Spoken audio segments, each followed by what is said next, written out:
U-2 spy plane incident of 1960 stands as a critical moment during the Cold War, marked by espionage, international tensions, and high-stakes diplomacy. The event was a culmination of a long-standing rivalry between the United States and the Soviet Union, fueled by mistrust, ideological differences, and the relentless pursuit of intelligence. In order to understand the circumstances of the event, a few key elements in the incident's lead-up must be examined.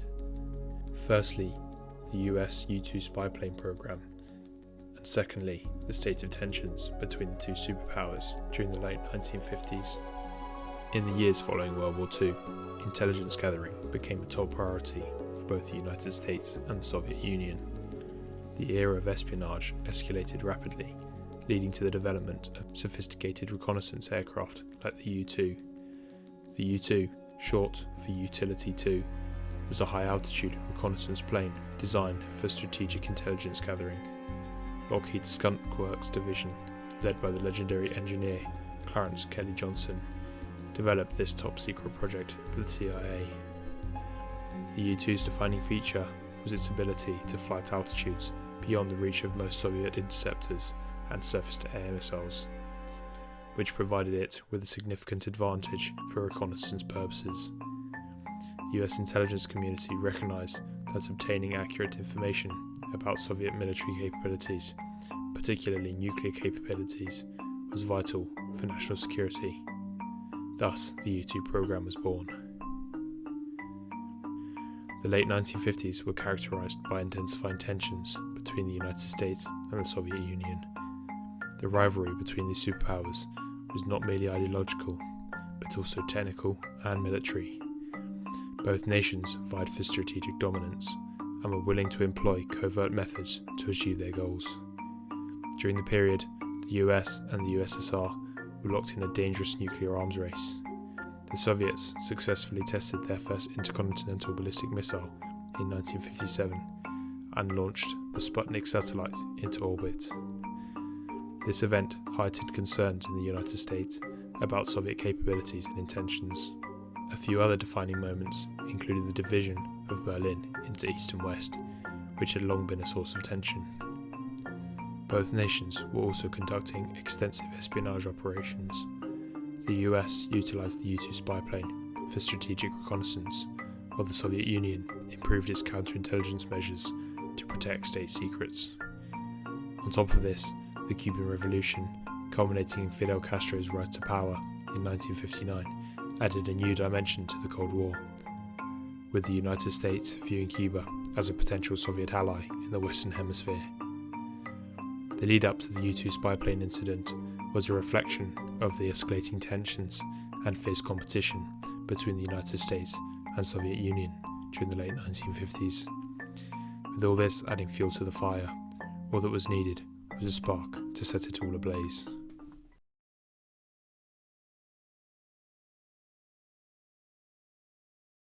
Grand Slam down. On the 1st of May 1960, a U-2 spy plane, piloted by Francis Gary Powers, embarked on a routine reconnaissance mission. Powers' aircraft was flying at an altitude of 70,500 feet, well beyond the reach of most Soviet interceptors and surface-to-air missiles. Powers began his journey taking off from the US base in Peshawar, Pakistan, on an operation codenamed Grand Slam, overflying the Soviet Union, photographing targets including the ICBM sites at the Baikonur Cosmodrome and Plesetsk Cosmodrome, to then land in Bodø in Norway. However, this mission was about to take an unexpected and dangerous turn. Despite the technical prowess of the aircraft, the U-2 flight was expected, and all units in the Central Asia, Kazakhstan, Siberia, Ural, and later the USSR European region and extreme north were placed on red alert. Soon after the aircraft was detected, Lieutenant General of the Air Force, Yevgeny Savitsky, ordered the air unit commanders to attack the violator by all alert flights located in the area of foreign planes' course and to ram if necessary. Because of the U-2's extreme operating altitude, Soviet attempts to intercept the aircraft using fighter jets failed. The U-2's course was out of range of several of the nearest surface-to-air or SAM sites, and one SAM site even failed to engage the aircraft since it was not on duty that day. The U-2, however, was eventually shot down near Kosolino, Ural region, by the first of 3 S-75 Dvina surface-to-air missiles, fired by a battery commanded by Mikhail Voronov. Powers recalls the sudden realization that something had gone terribly wrong. A massive explosion rocked the aircraft, severing its wings and sending it into an uncontrollable spiral. Powers ejected from the plane and parachuted to the ground, where he was captured by Soviet forces. The Soviet government was quick to announce the U-2's shoot-down, claiming to have captured the pilot and the wreckage of the aircraft. Powers was subjected to a highly publicised trial, where he was convicted of espionage. The U-2 incident had become an international sensation, tarnishing the image of the United States and revealing the extent of its espionage activities. Initially, the US government attempted to deny the true nature of the U-2 program and the specifics of Powers' mission. President Dwight D. Eisenhower authorized a cover story stating that the U-2 aircraft had been conducting weather research and had inadvertently strayed into Soviet airspace after encountering navigational issues. This cover story aimed to protect the secretive world of aerial reconnaissance and espionage. However, this cover-up was unsustainable in the face of mounting evidence, and it quickly unravelled. The Soviet government produced both the wreckage of the U-2 plane and Francis Gary Powers, who had been sentenced to 10 years in a Soviet prison. The United States found itself in an awkward position, compelled to admit its espionage activities and the true nature of the mission.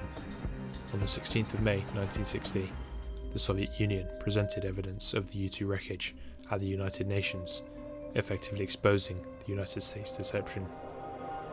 The US was forced to acknowledge its involvement in espionage, and President Eisenhower publicly accepted responsibility for the U-2 mission, expressing regret for the incident. The U-2 incident had significant diplomatic repercussions. It had led to the cancellation of a planned summit meeting between President Eisenhower and Soviet Premier Nikita Khrushchev. The deterioration in US-Soviet relations was felt worldwide, as the incident heightened Cold War tensions and exacerbated the already precarious balance of power between the superpowers.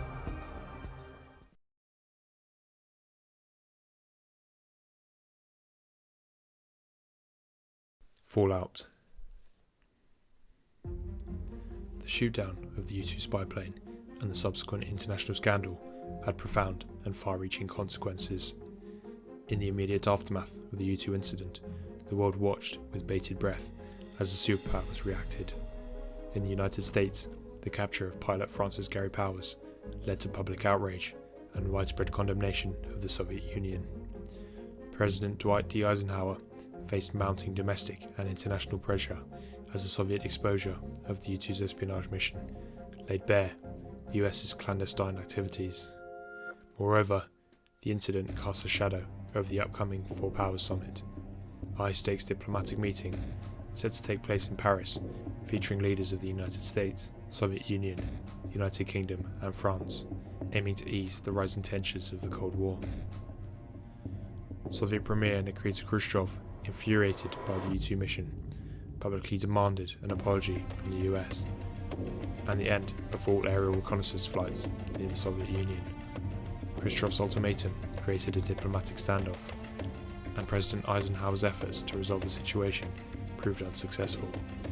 Ultimately, the summit was derailed, resulting in a missed opportunity to de-escalate Cold War tensions and facilitate meaningful dialogue between the superpowers. In response, however, the US discontinued its U-2 flights over Soviet territory, leaving a significant gap in intelligence gathering capabilities. The incident intensified the arms race and exacerbated tensions, bringing the world closer to the brink of a nuclear conflict. The U-2 incident also had unintended global repercussions.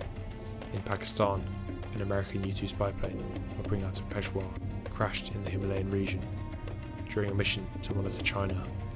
The Pakistani government was angered by this violation of its airspace and the crash of a US aircraft.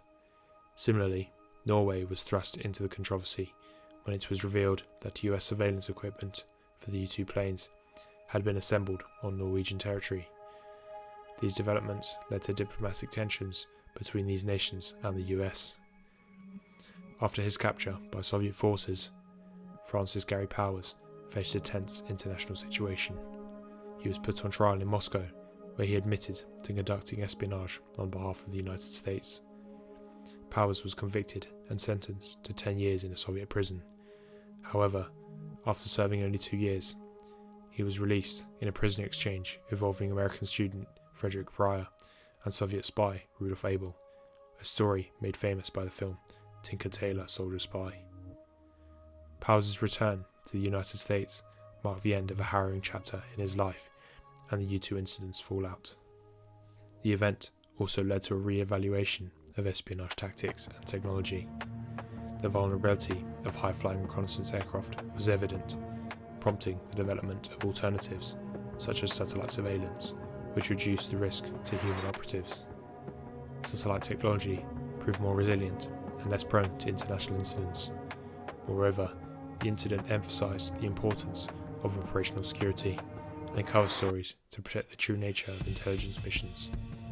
In conclusion, the U-2 spy plane's shoot-down marks a pivotal moment in Cold War history, revealing the profound effect of a single covert mission on international diplomacy, espionage, and technology. Thank you for watching this video. If you enjoyed it, then please give it a like, and for more amazing tales and thrilling stories, don't forget to subscribe to Uncovered Secrets. Also, hit the bell icon to stay notified for every release.